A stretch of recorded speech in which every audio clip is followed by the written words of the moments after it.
मेरे प्यारे भाइयों बहनों, एक विचारधारा के आधार पर, एक सिद्धांत के आधार पर किसी एक सिद्धांत को लेकर बनी हुई पार्टी ही नहीं है। ये हमारा कांग्रेस का कार्यकर्ता किसी से नहीं डरता, 1 इंच पीछे नहीं हटता और देश के लिए अपनी जान देने के लिए तैयार रहता है। मेरे जैसा इंसान जिसने लैपटॉप बांटे हों, लैपटॉप दे दिए हों 18 लाख। ये मैदान काफी बड़ा था, लेकिन बीएसपी के लिए ये मैदान काफी छोटा है। हमारे यहाँ का आदमी नाराज बहुत जल्दी हो जाता है, लेकिन नाराज होने के बाद 2 मिनट नहीं लगाता। उसकी दिल में गहराई में झांक कर देखोगे तो हमारे देश का सबसे गरीब आदमी भी बहुत बड़ा दिल रखता है। होम मिनिस्ट्री हमारी हेडमास्टर है क्या? एलजी हमारे हेडमास्टर है क्या? हम बच्चे हैं क्या? उनकी क्लास में पढ़ते हैं क्या? 2022 में किसकी बनेगी सरकार, किसके सर होगा मुख्यमंत्री का ताज? दर्पण न्यूज लेकर आ रहा है अपना विशेष कार्यक्रम चुनाव चक्र। नमस्कार, मैं राजकुमार उपल और आप देख रहे हैं दर्पण न्यूज। और आज हमारे साथ स्टूडियो में मौजूद हैं चंद्रमोहन जैन जी, जो राष्ट्रीय महासचिव हैं राम सेना के। मेरी बाईं ओर और मेरे दाईं ओर मौजूद हैं अनुज शिवहरे, जिला प्रवक्ता कांग्रेस। आज हम इनसे बात करेंगे केंद्र सरकार द्वारा जो आज बजट पेश किया गया है उस पर, कि किस प्रकार का ये बजट है, क्योंकि केंद्र सरकार और भारतीय जनता पार्टी के लोग इसे दूरदर्शी बजट बता रहे हैं कि इसे भविष्य की आगामी योजनाओं को ध्यान में रखकर तैयार किया गया है और साथ ही साथ काफ़ी अच्छा बजट है। तो अब सबसे पहले बात करते हैं चंद्रमोहन जी से। चंद्रमोहन जी, आप बताइए किस तरह का बजट है ये आपकी नज़रों में? मेरी नज़र में जो बजट बिल्कुल ही बेकार और थर्ड क्लास बजट है।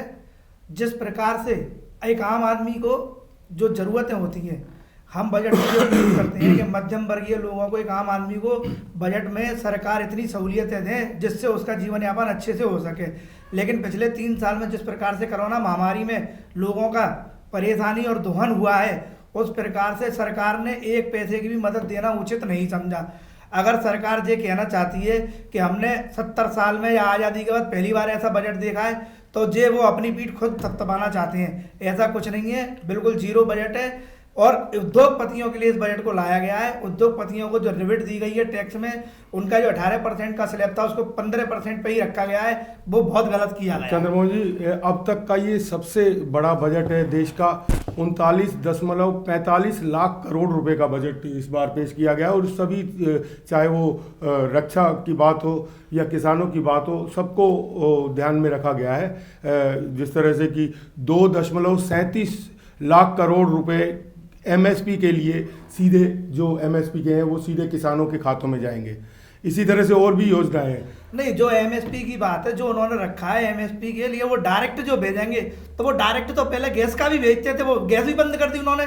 जो तो एक जुमला है इनका केवल साधने के लिए। जो उत्तर प्रदेश के चुनाव चल रहे हैं और जो पहले राउंड में जाटलैंड का इलेक्शन है, जहाँ किसानों ने पूरी तरह से बीजेपी को हराने की तैयारी कर रखी है, उसको साधने के लिए ये प्रोपेगेंडा रचा गया है। एमएसपी की जो गारंटी, मिनिमम गारंटी जो मांगी जा रही है, उसको सरकार क्यों नहीं लागू करती? किसानों के पक्ष में अगर वो है सरकार, तो एमएसपी लागू करे। ये जो उन्होंने फंडा चलाया कि हम डायरेक्ट भेजेंगे और किसानों के खाते में जाएंगे, ये केवल ढकोसला है, इसके अलावा कुछ नहीं है।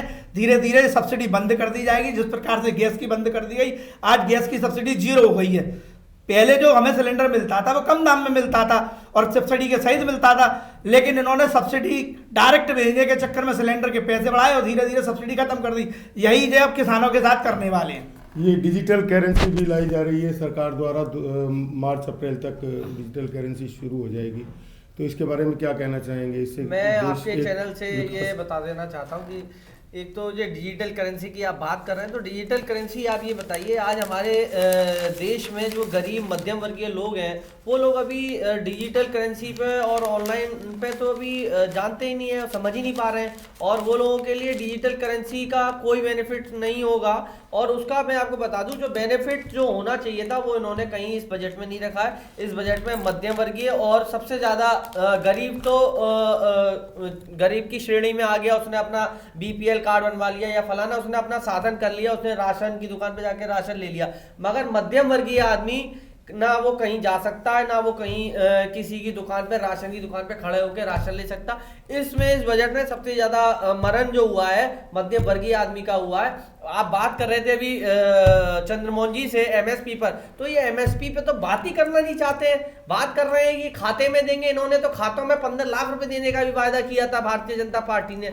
मैं फिर आपके चैनल के माध्यम से इस देश की जनता को आह्वान करता हूं, ये लोग जागरूक हो जाइए। ये लोग फरेबी हैं, ये थैला लेके चल देंगे, आप लोग पीछे खड़े होकर तमाशा देखते रह जाएंगे। ये लगातार देश की जनता को ठगने का काम कर रहे हैं। सरकार द्वारा कहा जा रहा है कि इस बजट में चाहे सौगातों का शोर नहीं हो, लेकिन भविष्य पर जोर दिया गया है और आत्मनिर्भरता के लिए कदम उठाया गया है, जो अब तक सरकारों ने नहीं उठाया। मोदी जी ने भविष्य का जोर ये इसलिए दे रहे हैं कि इन्होंने सारा उद्योग उठाकर सारे उद्योगपतियों को दे दिया।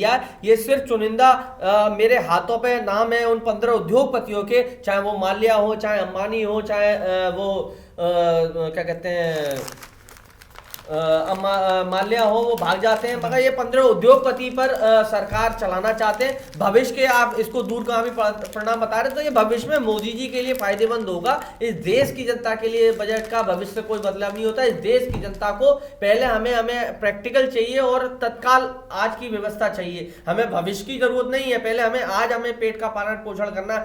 आज लोग पेट का पालन पोषण करने के लिए मजबूर हो चुके हैं। सिलेंडर 1000 रुपए का हो चुका है, महंगाई चरमसीमा पे, देश का जीडीपी माइनस पे है, उस पे ये लोग बात करना नहीं चाहते। इसमें देश के जीडीपी माइनस पे कहीं पे भी चर्चा नहीं की गई है। उसको आगे कैसे हम उसमें प्लस में आ सके, -24 जीडीपी हो, उसको हम कैसे देश की अर्थव्यवस्था को चला सके, उस पर कहीं इस बजट में जिक्र नहीं किया गया। सिर्फ चुनिंदा उद्योगपतियों को फायदा देने का भारतीय जनता पार्टी लगातार काम कर रही है। चंद्रमोहन जी, आपको क्या लगता है इस बजट में मध्यम वर्गीय जो परिवार हैं उनका ध्यान नहीं रखा गया? एक बहुत बड़ी संख्या जो देश में है मध्यम वर्गीय तो हमेशा ठगा जा रहा है। पिछले 7 सालों से मोदी शासन में मध्यम वर्गीयों की तो रीढ़ तोड़ दी गई है। मध्यम वर्गीयों को सबसे बड़ा फायदा सब्सिडी के माध्यम से होता था, लेकिन सब्सिडी गैस की खत्म कर दी, डीजल पेट्रोल को चरम सीमा पे पहुंचा दिया। महंगाई इतनी बढ़ गई है कि आज आदमी को सब्जी बनाने के लिए भी सोचना पड़ता है।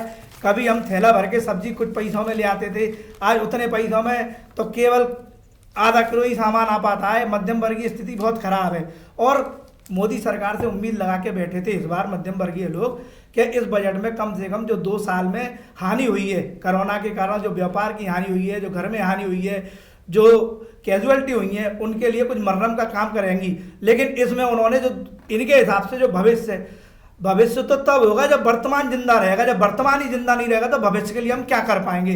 तो मेरी जो सोच है वो ये है कि इनको बजट में तत्काल आज की व्यवस्था को देखते हुए तत्काल राहत देनी थी, लेकिन वो राहत नहीं दी गई है। और जो फ्री राशन का दो बार डबल राशन बांटने का जो इन्होंने सबूपा छेड़ा है वो भी 10 मार्च तक है। उसके बाद गरीबों को राशन भी देना बंद कर देंगे, उसके बाद जनता का क्या होगा? चलिए, आपने हमारे स्टूडियो में आकर के जिस तरह से बजट पर चर्चा की और बताया कि किस तरह का ये बजट है आपकी नज़र में और किस तरह से सरकार ने मध्यम वर्गीय जो एक बहुत बड़ा वर्ग है उसका ध्यान नहीं रखा और आगामी योजनाओं को लेकर के इस बजट को बनाया गया है, तो फिलहाल ये कहा जाएगा कि ये बजट राहत देने वाला तो नहीं है। इसी के साथ आपसे विदा लेते। नमस्कार। नमस्कार। नमस्कार। मेरे प्यारे भाइयों बहनों, एक विचारधारा के आधार पर, एक सिद्धांत के आधार पर किसी एक सिद्धांत को लेकर बनी हुई पार्टी ही नहीं है। ये हमारा कांग्रेस का कार्यकर्ता किसी से नहीं डरता, 1 इंच पीछे नहीं हटता और देश के लिए अपनी जान देने के लिए तैयार रहता है।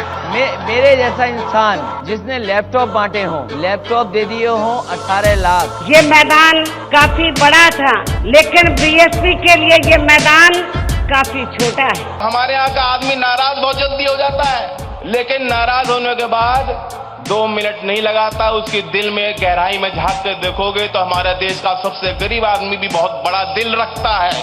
होम मिनिस्ट्री हमारी हेडमास्टर है क्या? एलजी हमारे हेडमास्टर है क्या? हम बच्चे हैं क्या? उनकी क्लास में पढ़ते हैं क्या? 2022 में किसकी बनेगी सरकार? किसके सर होगा मुख्यमंत्री का ताज? दर्पण न्यूज लेकर आ रहा है अपना विशेष कार्यक्रम चुनाव चक्र।